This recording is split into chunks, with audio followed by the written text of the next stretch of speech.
Zvonilo je in začel se glavni odmor. Učenci so zvezke in knjige hitro pospravili v torbice. Danes med odmorom igrice Angry Bird ali Jezni ptič ne bodo igrali na svojih telefonih, ampak kar v živo.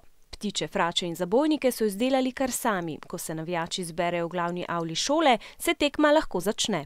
Fora te igre je, da vzamemo ptiča in probamo zadeti tačo, da pujsi pade na tla in ptiči osvobodijo jajca. 4 ekipe so tekmovale, ostali so navijali in stiskali pesti. Kar veliko ptičev je tako rešilo svoje jajčka. Tož te igre je, da bi se zabavali, pa da ne bi bili zmeri za računalniki, ampak da bi se skupaj igrali pa sodelovali. In zabave v tem odmoru res ni manjkalo, tudi brez telefonov.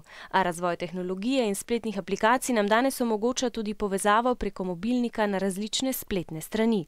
Tam pa nas lahko čakajo različne pasti. Lahko spoznaš lažnega prijatelja, izvejo, kje živiš in lahko daš take slike, ki jih nočeš dati na internet. Ker ne veš, kaj dol potegneš, pa so lahko tudi razne slike, ki niso čisto primerne za tebe.